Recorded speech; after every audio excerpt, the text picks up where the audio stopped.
pastor Antônio Delson, que a gente vai orar lá, em nome de Jesus Cristo, e o que importa é que vençamos as batalhas e nos aproximemos de Deus. Dá para dizer amém? Abra comigo a sua Bíblia, por favor. Nós vamos ler 2 textos sagrados nesta noite. E eu disse para os irmãos que Deus me despertou no sentido de trazer para os irmãos palavra de ensino também acerca da sua vida financeira, profissional. Ultimamente eu tenho sido procurado por diversos irmãos de diversas igrejas enfrentando dificuldades financeiras na empresa, no trabalho, e certamente Deus tem interesse em nos suprir. Certamente Deus tem interesse de resolver os nossos problemas, as nossas causas. Agora, precisamos conhecer o que a Bíblia nos admoesta acerca de tais verdades que precisam ser atentadas, observadas e praticadas, a fim de Jesus Cristo ser glorificado e manifestar-se em nós. Provérbios, capítulo de número 4, é o primeiro texto que vamos ler, desde o versículo 5 ao versículo de número 9. Eu estou bastante rouco. Ontem eu estive pregando em Simões Filho, na Assembleia de Deus em Simões Filho. Eu até falei com o irmão Marcos, que foi comigo. Depois do culto eu falei com ele: hoje eu preguei igual um pregador. Nunca mais eu tinha pregado com aquela disposição, rapaz. Tá, mas resultado é que a voz pediu socorro.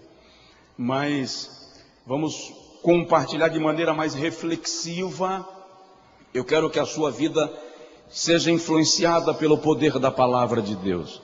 Provérbios 4, versículos 5 a 9, diz assim: adquire a sabedoria, adquire o entendimento, não te esqueças nem te desvies das palavras da minha boca, não a abandones e ela te guardará, ama-a e ela te preservará.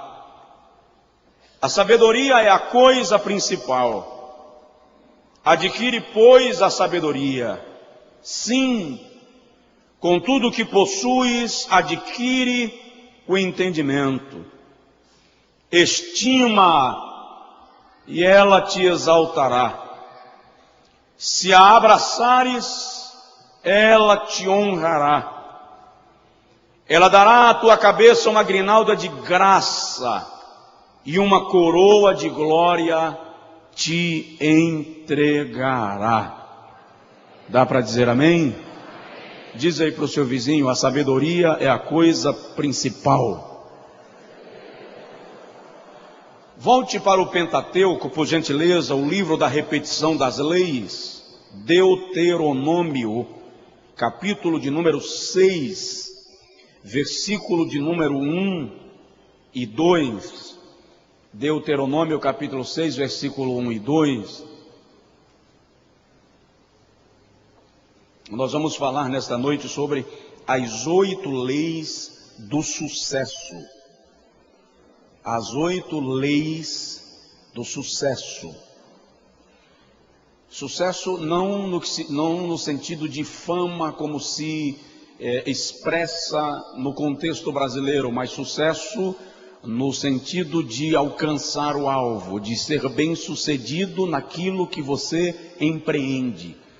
Deuteronômio capítulo 6, versículos 1 e 2 dizem assim: estes, pois, são os mandamentos, os estatutos e os preceitos que o Senhor teu Deus te mandou ensinar-te, a fim de que os cumprisses na terra a que estais passando a possuíres, para que temas ao Senhor teu Deus e guardes todos os seus estatutos e mandamentos que eu te ordeno, tu e teu filho, e o filho de teu filho todos os dias da tua vida, e para que se prolonguem os teus dias. Diga comigo: Jesus, eu quero que a tua palavra seja a revelação do que tens como propósito para a minha vida. Fala comigo. Amém. Deixa eu lhe fazer uma pergunta que não está necessariamente dentro daquilo que nós vamos falar, mas que é importantíssimo ter em mente. Você se lembra, pelo menos uma vez por dia, que o Espírito Santo mora em você? Esse amém é porque você lembra pelo menos uma vez por dia, ou isso normalmente passa sem muita percepção? O Espírito Santo mora em nós. Eu não sei se você entende a grandeza disso, mas isso não é pouco. É a pessoa de Deus, a terceira pessoa da Trindade, o divino e excelso Consolador,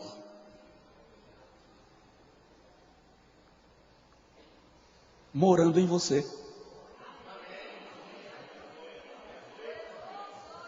Quando você está bem ou quando você está mal, quando você está alegre ou quando você está triste,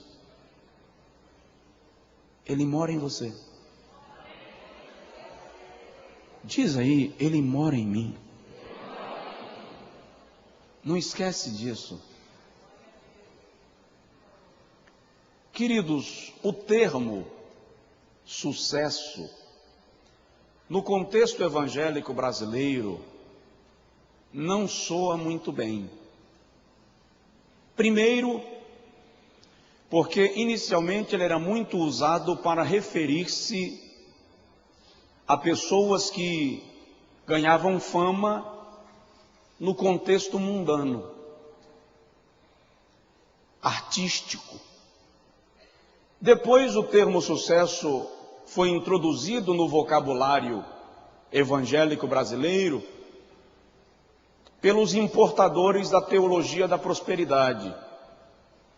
E aí acabou não chegando de maneira que soasse bem aos ouvidos daqueles que primam por um ensino mais equilibrado, sistemático, criterioso da Bíblia. Mas o sucesso enquanto termo e experiência não é ruim. Na verdade, todos nós ansiamos por sermos bem-sucedidos naquilo que fazemos. Quem prega quer pregar bem. Quem pastoreia quer ser reconhecido como pastor. Quem canta quer cantar bem. Tem um hino que fez muito sucesso no Brasil, e eu falei com o compositor, por isso que eu vou repetir, porque eu disse para ele, e diz assim: eu não preciso ser reconhecido por ninguém. Até que ponto essa expressão é verdadeira? Nós queremos ser reconhecidos naquilo que fazemos. Você é profissional e no seu contexto de atuação você quer ser respeitado. Isso é ser bem-sucedido.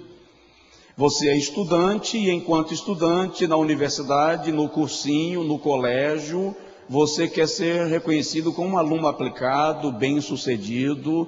Você quer ter sucesso naquilo que projeta. Quem não sonha em ser bem-sucedido simplesmente não tem motivação para realizar aquilo que lhe vem à mente. Sonhar é uma linguagem de fé. O ser humano foi criado com esta capacidade de crer e de sonhar. E no texto que o pastor Bezerra leu na leitura bíblica congregacional de Filipenses 2,13, Paulo diz que Deus é o que opera em nós, tanto o querer como o efetuar. Querer é Deus quem provoca em nós. Realizar, alcançar o que queremos é uma obra de Deus em nosso favor. Salomão, no texto que nós lemos de Provérbios, nos admoesta que devemos adquirir sabedoria. E ele chega a enfatizar que a sabedoria é a coisa principal. E Salomão diz: adquire a sabedoria e com tudo que possuis, adquire o entendimento. Porque se tu a amares, ela te exaltará, e se tu a abraçares, ela te honrará, te dará uma grinalda de graça sobre a tua cabeça, e uma coroa de glória fará descansar sobre ti. Eu estava dando uma lida no livro dos Provérbios de Salomão hoje e percebendo como Salomão é intolerante com os tolos, com os insensatos. Salomão é muito enfático com aqueles que rejeitam a sabedoria, com aqueles que rejeitam o conselho, com aqueles que rejeitam a admoestação. Aliás, o livro de Provérbios já começa estimulando o leitor a atentar para as palavras do conselho do teu pai, e não te esqueças do conselho da tua mãe. O livro é um livro voltado para aqueles que buscam o entendimento e a sabedoria. Por que Salomão é tão intolerante com o tolo, com o insensato, com o duro de coração, de dura cerviz, de pescoço endurecido? Eu queria partilhar com vocês, antes da gente entrar nas leis do sucesso que vamos partilhar dentro de princípios bíblicos, sobre algumas razões pelas quais Salomão não tolerava o tolo perto dele. A primeira razão pela qual Salomão rejeitava o tolo é que os tolos perpetuam as ofensas contra eles. Em vez de resolverem o problema, eles tornam o problema difundido, espalham, arregimentam o exército para partilhar da sua reclamação, da sua aspas, dor. O fato de terem me ofendido faz com que ele movimente um grupo para partilhar do meu ressentimento. Fala da sua ofensa no telefone, fala com os amigos, chega em casa falando com a mulher, falando com o marido. Tem uns que o cônjuge não é crente, não faz parte do contexto da igreja, e ele ainda chega em casa falando dos problemas que ocorrem no contexto da igreja, e com isso dificultam ainda mais a possibilidade da sua família se render a Cristo. Isso é tolice. Acabe partilhava dessa postura. 1 Reis capítulo 21, quando Acabe quis comprar a herança de Nabote, e Nabote não quis vender a herança, Acabe chegou em casa reclamante, falando da sua amargura, reclamando do fato de Nabote rejeitar vender-lhe a herança. Acontece que a própria lei mosaica determinava que a herança deveria permanecer dentro da mesma família, dentro da mesma tribo. E Acabe não era da tribo de Nabote, por isso Nabote não quis vender a herdade. Então ele inflamou a Jezabel com a sua mágoa, com o seu ressentimento, e acabou provocando uma tragédia, um assassinato, uma situação que deflagrou em juízo divino contra a casa do próprio Acabe. Então, diante de mágoas e problemas, em vez de transformar isto numa reportagem, senta, resolve e não deixe que isso se transforme em raiz de amargura, porque como diz o pensador, a raiz de amargura, a raiva, a mágoa, é um veneno que você toma querendo que o outro morra. E isso não vai funcionar, ok? Dá um toque no seu vizinho e diz para ele, resolva o problema em vez de publicá-lo. Outra característica do tolo, que fazia com que Salomão rejeitasse o tolo, é que os tolos desejam algo que não merecem. Querem alcançar aquilo pelo qual não lutaram, não trabalharam, não empreenderam. É preciso entender, irmãos, que nenhum homem ou mulher bem-sucedido recebeu o prato pronto. Sucesso requer desprendimento.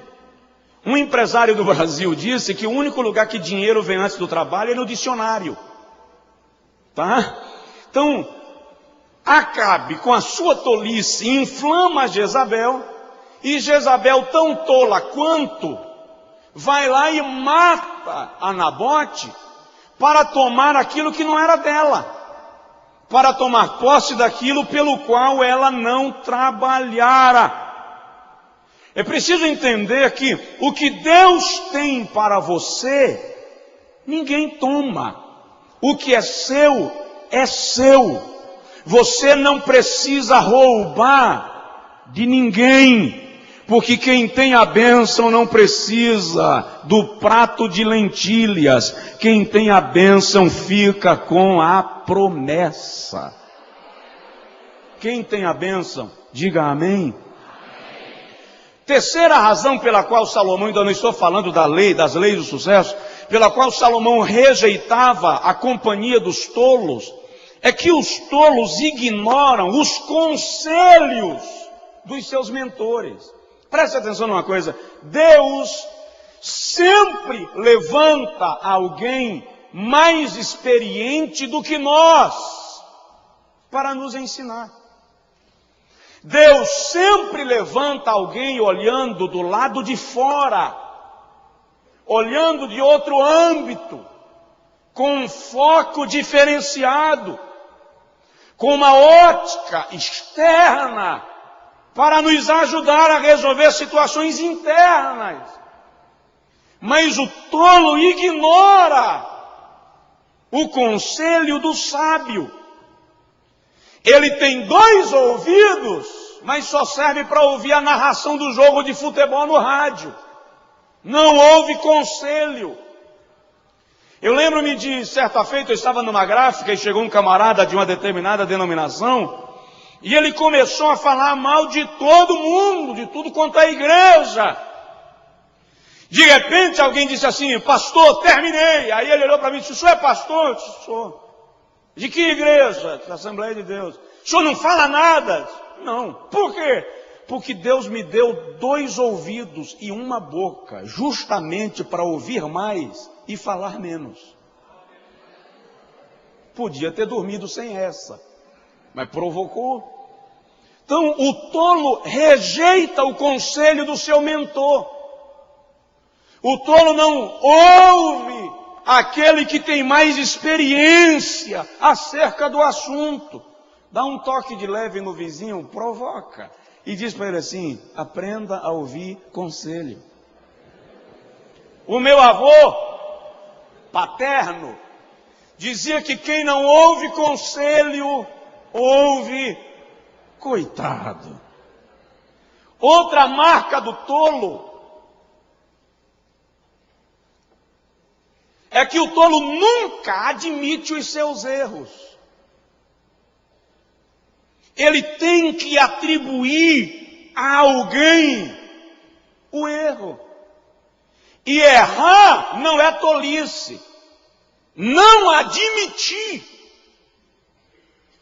Eu ia usando um termo bem forte agora. Não admitir é burrice. Porque quem não admite o erro está dizendo que pretende continuar nele. E para você corrigir uma situação errada na sua vida, você tem que reconhecê-la. E uma vez reconhecida, você muda de postura. Aliás, Salomão diz em Provérbios 28:13, que aquele que confessa e deixa, alcança misericórdia.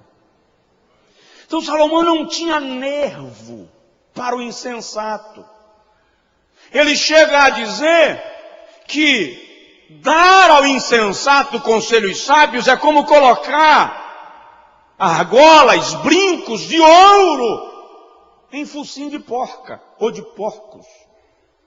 Tamanha era a impaciência de Salomão com os tolos. Outra marca do tolo é que ele se recusa a buscar conselhos de pessoas mais sábias com quem ele tem contato. Quer um exemplo? Quem mais reclama de problemas, quem mais pede oração, é quem menos frequenta reuniões de oração. É incrível isso. Quem mais precisa de conselho é quem menos frequenta seminários, fóruns, debates de instrução. Eu ouvi um pastor dizendo essa semana que ele percebeu na equipe dele alguns funcionários reclamando de dívidas, estavam endividados. Aí ele contratou 3 grandes palestrantes da área de finanças para fazer um seminário na empresa e dar aos seus funcionários de graça treinamento de administração financeira. Aí ele percebeu que aqueles que reclamavam das dívidas eram os que não estiveram no seminário. Você tem um problema e quer resolvê-lo, tem que estar disposto a ouvir, a aprender acerca da solução. Você consegue dizer amém? O tolo, segundo Salomão, ainda tem o problema de confundir os melhores amigos com inimigos. É interessante, eu falei sobre isso aqui esses dias. Nós precisamos aprender a valorizar a verdadeira amizade. É incrível que Judas, o Iscariotes, traiu exatamente a quem o amava. Crianças, adolescentes, jovens, deixam de ouvir aos pais que os amam para ouvir o traficante, para ouvir o pervertido. Só que em um inexperiente, os psicólogos chamam isso de fardo da imaturidade. Mas numa pessoa com experiência de vida, Salomão chama isso de insensatez, tolice. Quantas vezes deixamos de ouvir os amigos para ouvir aqueles que não conhecemos? Nunca deixe um conhecido macular a imagem de um amigo. Os chineses dizem que mais vale um amigo velho do que 2 novos. Então o tolo confunde o verdadeiro amigo com o inimigo. E concluindo essa razão pela qual Salomão não suportava os tolos, o tolo normalmente trai quem investe nele. Você investe confiança no indivíduo, dá crédito para ele, cuida dele, cobre-o, ajuda-o nas falhas, lava-o quando ele está sujo, dá banho nele, mas ele é tolo. Na primeira oportunidade, ele vai esquecer de todo o bem que recebeu, vai chutar o pau da barraca e vai sair atropelando tudo. Só que ele esquece que o sucesso está atrelado à lealdade, confiabilidade, moralidade e princípios éticos. Por isso que Salomão diz assim: não seja tolo, adquira sabedoria. Com tudo que você possui, adquira o entendimento. Se Salomão congregasse nessa igreja, ele ia dizer assim: descubra os cabelos brancos, os mais experientes perto de você, e encoste neles. Se Salomão congregasse aqui, ele dizia assim: não falte à escola bíblica dominical. Se Salomão congregasse aqui, ele ia dizer assim: se matricule no CETEF, adquira sabedoria, busque conhecimento, porque sabedoria é a coisa principal. Diz aí para o seu vizinho: cresça em sabedoria. Agora vamos lá. Eu quero ser bem sucedido naquilo que eu faço. Eu quero dar certo, porque afinal de contas, quem semeia quer colher, sim ou não? Claro. O cara que vai para a universidade fica lá 5 anos, 6 anos, 8 anos, para fazer uma graduação. Depois faz uma pacoteira de pós-graduações, e mestrado, e doutorado, e pós-doutorado. Para quê? Para nada. Ele quer ser bem-sucedido. Então, quais são as leis do sucesso? Quem vai trabalhar amanhã, levanta a mão, por favor. Permaneça com a mão levantada só um pouquinho. Quem não quer ser bem-sucedido no trabalho amanhã, permaneça com a mão levantada. Nós queremos ser bem-sucedidos. Nós queremos ser bem-sucedidos. Quais são as leis que determinam este sucesso? Primeiro, lei da diferença. Entenda uma coisa, as pessoas são diferentes. Não somos iguais, ainda que parecidos. Aquilo que você viveu de ruim com fulano de tal, você não irá viver necessariamente com outro fulano, porque as pessoas são diferentes. Dá para assimilar esse trem? Dá uma de mineiro agora. João, capítulo de número 15, versículo de número 1 ao versículo de número 5, Jesus diz assim: eu sou a videira verdadeira e o meu pai é o agricultor. Toda vara em mim que não dá fruto, ele a corta, e toda vara que dá fruto, ele a limpa, para que dê mais fruto. Vós já estáis limpos pela palavra que vos tenho falado. Permanecei em mim, e eu permanecerei em vós. Como a vara de si mesma não pode dar fruto, se não permanecer na videira, assim também vós, se não permanecerdes em mim. Eu sou a videira verdadeira, vós sois as varas, os ramos. Tem uma árvore na sua casa, na porta da sua casa, no seu jardim, tem uma planta, sim ou não? Os galhos são iguais? Não, mas a árvore é a mesma. O fato de um galho ser diferente do outro não significa que a árvore é diferente, ela é a mesma. As pessoas são diferentes. E o detalhe é que a similaridade me dá conforto e a diferença me dá sabedoria. Eu preciso aprender a conviver com as diferenças. Numa casa que hajam muitos filhos, eles não são iguais. Paulo diz aos Coríntios, primeira carta, capítulo 12, versículo 12, e posteriormente nos versículos 14 a 19, ele diz: nós somos membros de um só corpo, e embora vários membros, um só corpo. Mas Paulo começa a exemplificar a orelha, porque não é mão, não pode dizer, não sou do corpo.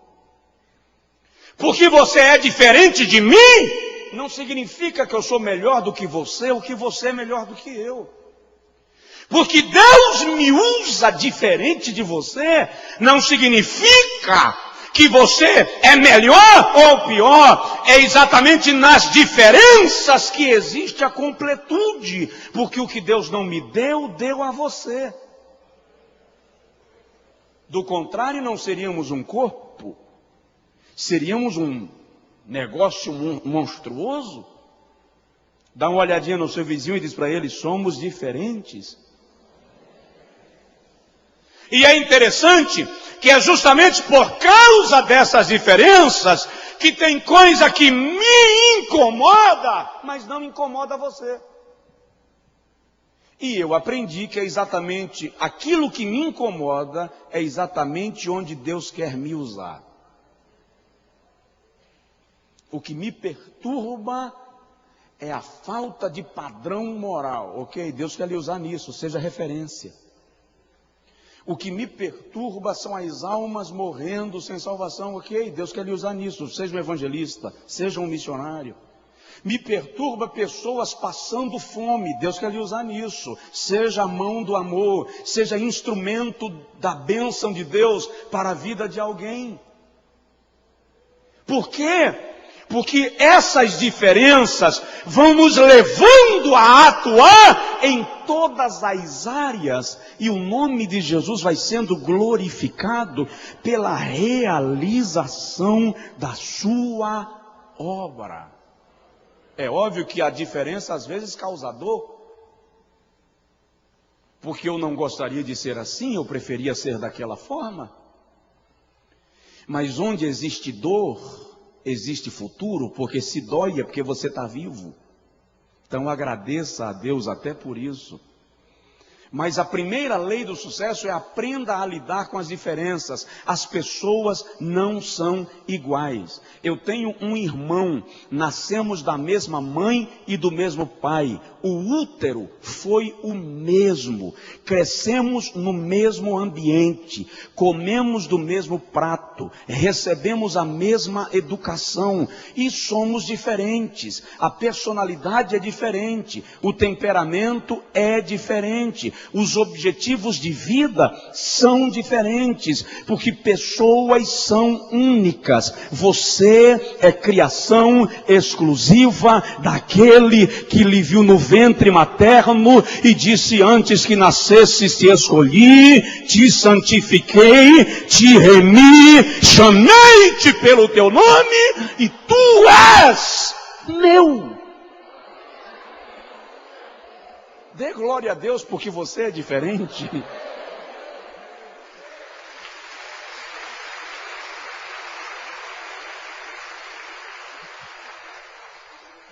Aleluia. Quando eu comecei a pregar, a diferença era motivo de crítica.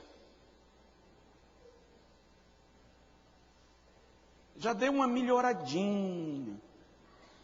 Mas eu começava a pregar tão lento, que quando eu fui pregar na Convenção Internacional da DONEP, enquanto eu saudava os irmãos, saiu metade do auditório. Metade, é só olhar o DVD.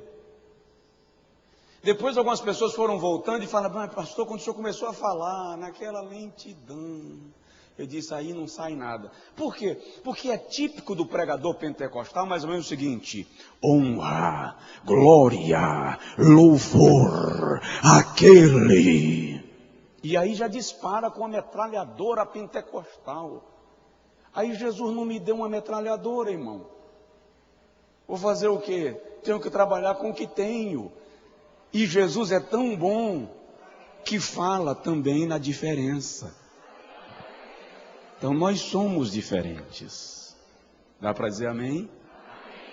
Segunda lei do sucesso. Primeira lei da diferença. Lembra que na tua empresa, no teu colégio, na tua casa, as pessoas são diferentes. Sua mulher não é igual a você. Seu marido não é igual a você. Você tem um temperamento forte, sua mulher é lenta quase parando.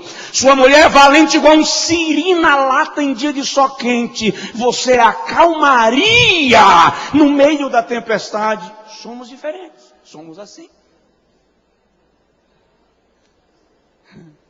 Que foi? Segundo lugar, a segunda lei do sucesso é a lei do protocolo. Pessoas despojadas gostam de quebrar protocolos, mas protocolo é a lei pela qual as pessoas demonstram as suas necessidades. Preste atenção nisso. Para você entrar em qualquer ambiente, existe um código de conduta. E para permanecer nele, existe um código de conduta. Não dá para quebrar a lei do protocolo. Nos dias de José, os egípcios odiavam barba. É por isso que a Bíblia faz questão de mencionar que José fez a barba antes de se apresentar a Faraó.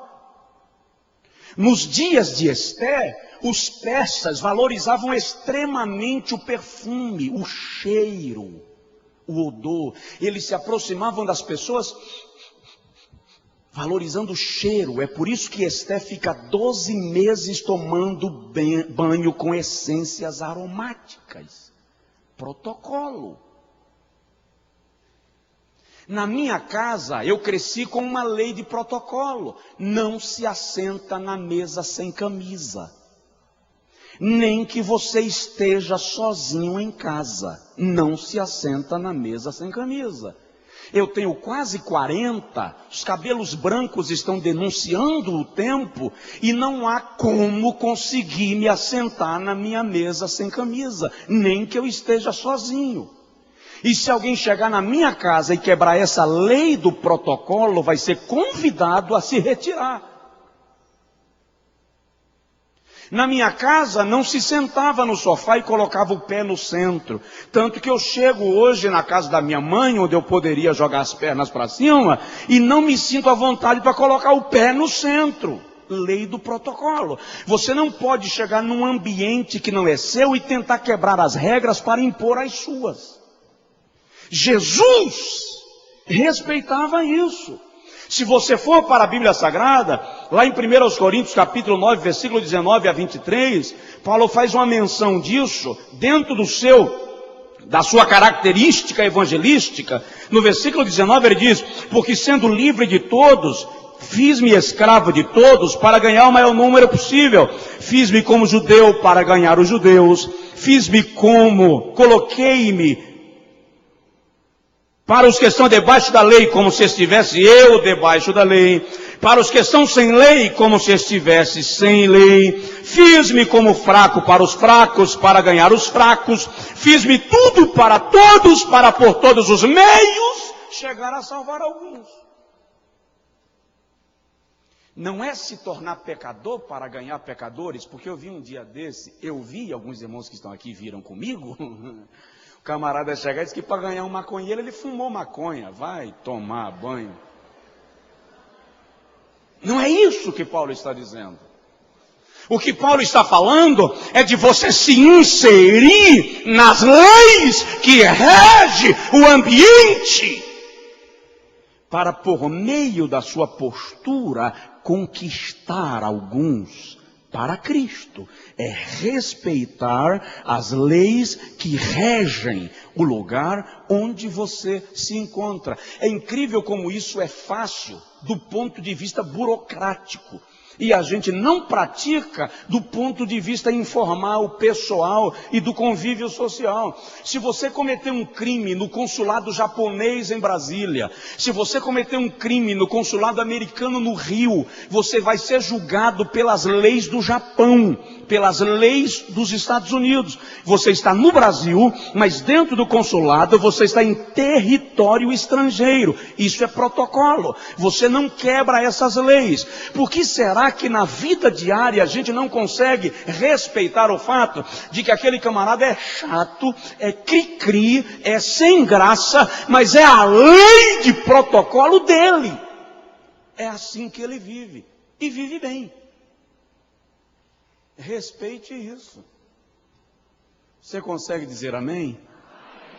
Dá um toque no seu vizinho e diz para ele assim: não invada o meu espaço.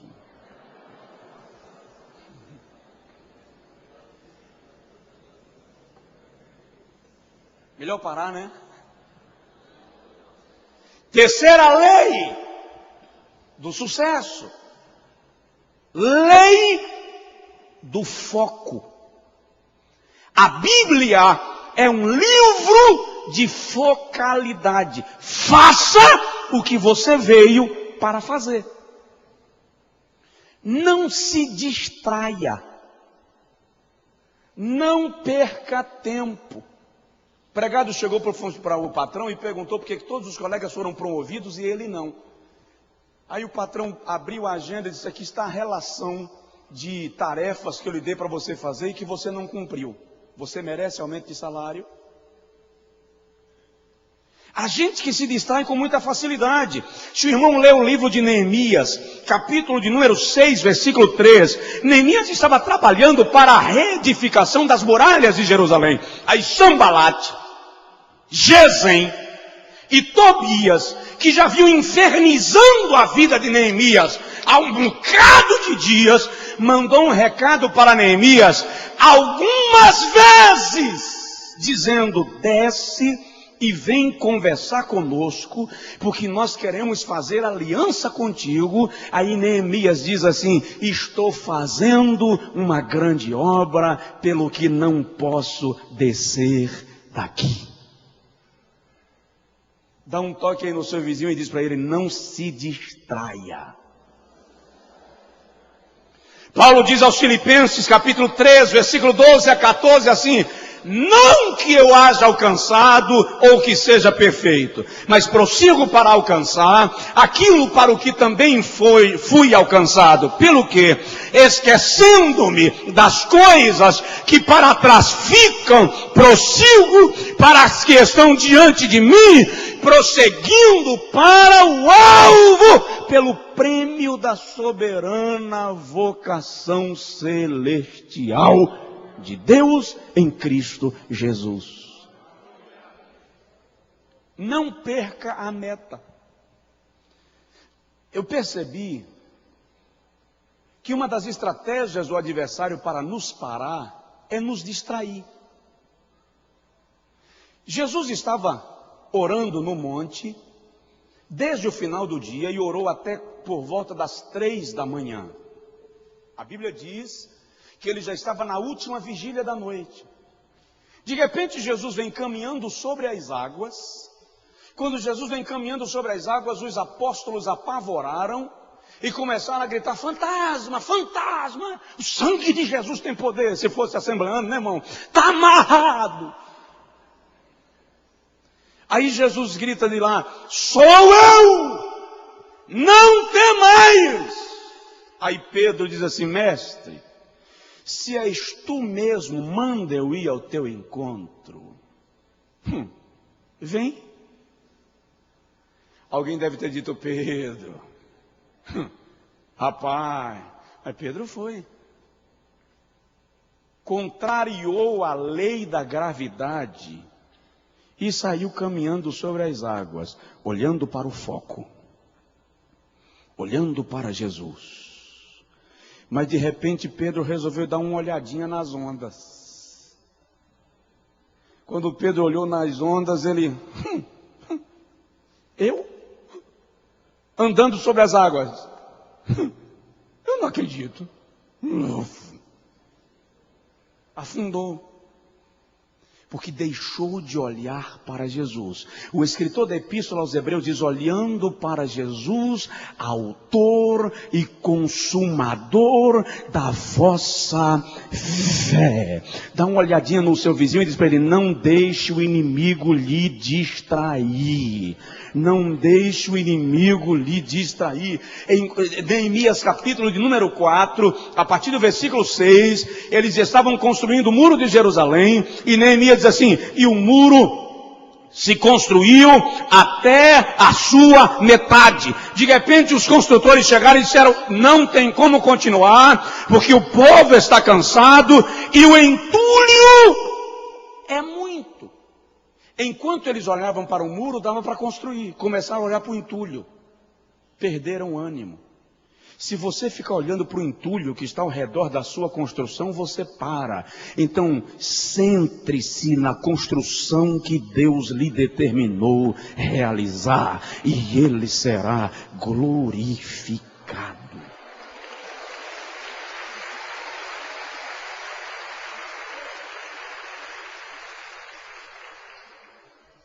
O que você pretende alcançar? Onde você quer chegar? Tem gente que é perita em obras inacabadas. Começa e não termina nunca. Nenhum projeto vai à frente. Ah, mas me criticaram. Querido, se você for se guiar pela crítica, você para mesmo, morre. Que tem gente que critica só o fato de você estar vivo. Eu já disse aqui que o meu primeiro terno foi uma confusão, porque eu disse para minha mãe: eu não uso terno nunca mais na minha vida, porque quando eu me empolguei no culto e disse assim: glória a Deus, a manga veio para o cotovelo. Aí um obreiro fez a maior piada comigo. Outra feita, eu estava vindo de uma vigília, me sentindo assim, e deu uma topada numa pedra, e o salto do sapato ficou. E o meu colega saiu contando para todo mundo que estava na viagem que o meu sapato estava sem salto, virou uma piada. Você não sabe o vexame que foi. Eu já era pregador, já viajava a Bahia inteira, e eu tinha 2 ternos. E os 2 estavam já começando colarinho de um, por exemplo, já estava bem rasgadinho. Quando eu cheguei na igreja, o pastor da igreja pegou assim no colarinho rasgado do meu paletó e disse assim: isso aqui é para quê? Para ver se eu tenho dó e dou um novo? Aquilo me constrangeu, acabou comigo, me parou, me neutralizou. Mas prosseguindo para o alvo, esquecendo-me das coisas que para trás ficam, prossigo para as que estão adiante de mim. Oh, amai choremando ragaste. Diga assim: eu vou chegar lá. Estou terminando. 4º lugar. Lei do reconhecimento. João capítulo 4, versículo 1 a 19, Jesus começa a conversar com uma mulher samaritana, e eu sou apaixonado por aquele diálogo, porque Jesus chega perto da mulher, ele era judeu, a mulher samaritana, judeus e samaritanos não se comunicavam sob qualquer hipótese, desde a divisão do exílio das 10 tribos, quando o rei da Síria levou os judeus e espalhou pelas terras, dispersou pelas terras, e trouxe habitantes estranhos para morar lá. Um judeu me disse outro dia que a briga era tão ferrenha nos dias de Jesus que um judeu não lavava os pés num lugar onde o samaritano lavasse as mãos. Eles se consideravam grupos superiores um ao outro. Aí Jesus chega perto da samaritana e diz assim: me dá um pouco de água. E ela olha para Jesus e diz assim: como pode você, judeu, conversar comigo que sou samaritana? Como você se dirige a mim? Aí Jesus olha para a mulher samaritana: que resposta apaixonante. Se você soubesse quem é que fala contigo, tu me pediria e eu te daria água viva. Aí a mulher diz assim: não tens nem com que tirar. Aí Jesus diz: aquele que beber desta água voltará a ter sede, mas o que beber da água que eu lhe der, nunca mais sede terá. A mulher diz assim: me dá desta água. Jesus diz: vai e chama o teu marido. Ela disse: não tenho. Jesus então disse: bem verdade, porque tiveste 5, e o que estás agora não é teu. A mulher reconheceu: vejo que és profeta. Lei do reconhecimento. O ladrão reconheceu a Jesus na cruz: Senhor, lembra-te de mim quando entrares no teu reino. Há pelo menos 4 coisas que você tem que reconhecer na vida. Reconheça Jesus como seu Senhor e seu Salvador. Sem isso você pode ganhar milhões, não será bem sucedido. Segundo, reconheça o Espírito Santo como seu amigo e consolador inseparável. É Ele que está com você quando você chora, está com você quando você canta, está com você quando você ri, está com você quando você está bem ou quando está mal. Reconheça-o. Terceiro, reconheça as pessoas que lhe ajudaram. E quarto, reconheça que você está no lugar que Deus lhe colocou para lhe abençoar.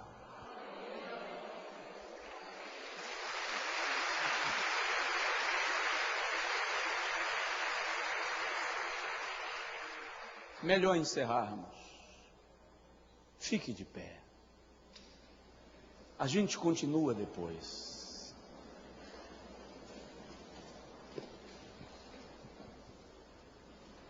Nós falamos de 4 leis do sucesso. Lei da diferença.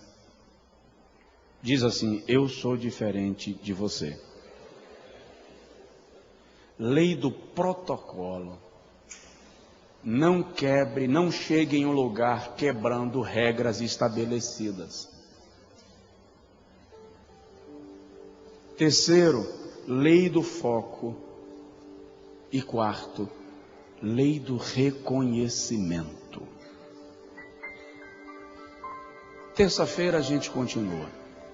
Pode ser? Mas com essas quatro, já comece a praticar a partir de agora. Deus quer nos fazer bem-sucedidos. Deus quer nos fazer prósperos. Mas precisamos entender que existem leis que regem a nossa vida.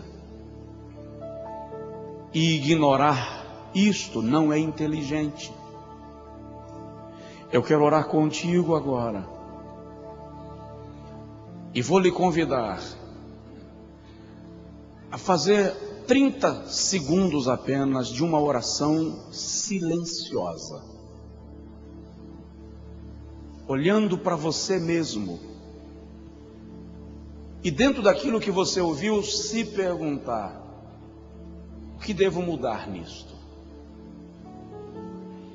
O que até aqui da minha maneira de viver precisa ser alterado? Como está o seu foco, o seu alvo, a sua meta? Como está a sua convivência consigo mesmo, diante do fato de que você é diferente? Você já reconheceu Jesus como o Senhor e o Salvador da sua vida, de fato? De fato. Você já reconheceu que o Espírito Santo é o seu amigo e consolador inseparável?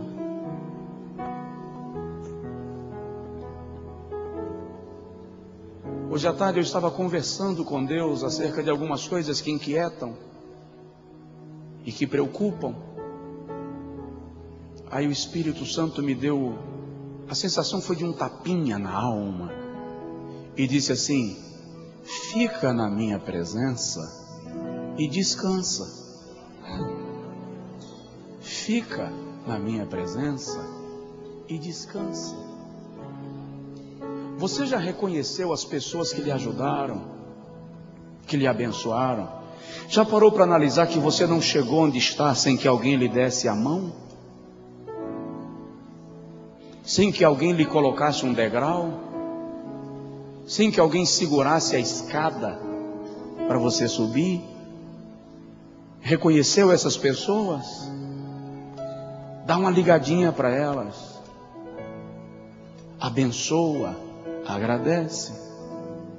Já reconheceu que você está no lugar que Deus escolheu que você estivesse para lhe abençoar ali?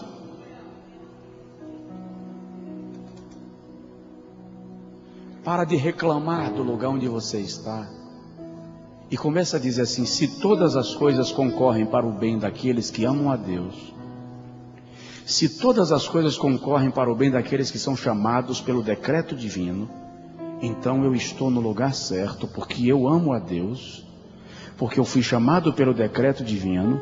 Então se estou aqui é porque Deus me quis colocar aqui. Esse é o meu lugar.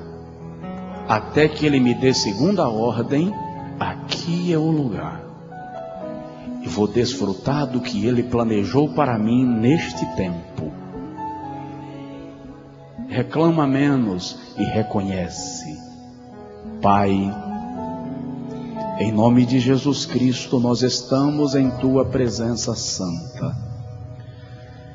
A Tua palavra, Senhor, foi compartilhada. E eu quero pedir que a nossa mente seja completamente tomada pela verdade da Tua palavra. Está escrito que o Senhor leva cativo todo raciocínio a serviço de Cristo. desfazendo sofismas e todo baluarte que se levanta contra Deus,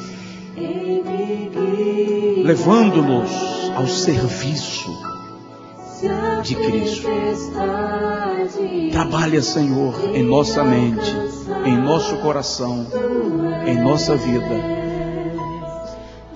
Nos ajuda a perceber que o lugar que estamos, o Senhor nos trouxe. Ainda que seja o deserto, mas o Senhor tem codornizes do outro lado do oceano. Ainda que seja causticante, o Senhor tem a nuvem.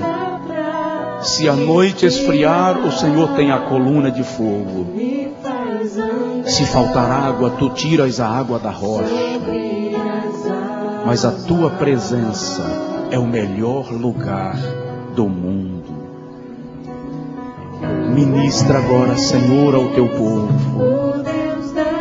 Ministra agora aos teus filhos e tuas filhas. Ministra. Silencia a voz de Satanás e seus demônios. Silencia toda perturbação mental contra a vida desta moça, desse rapaz.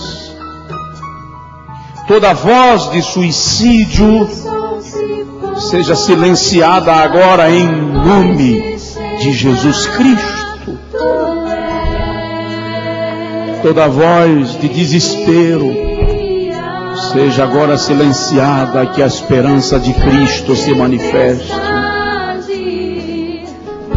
Porque nós somos o teu povo e descansamos em ti, Senhor. Cante. Isso descer a tua mão, me traz a forma pra respirar e me faz andar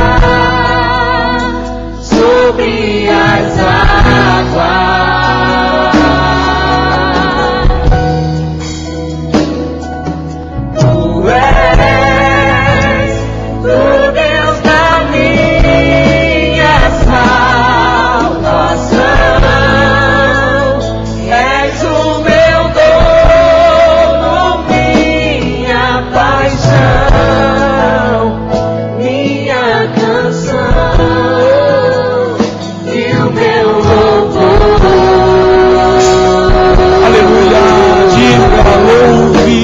Diga.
Pega assim a mão, por favor, e diga:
Eu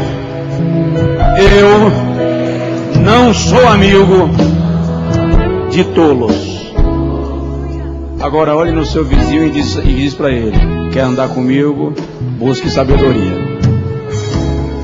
Quer andar comigo? Busque sabedoria.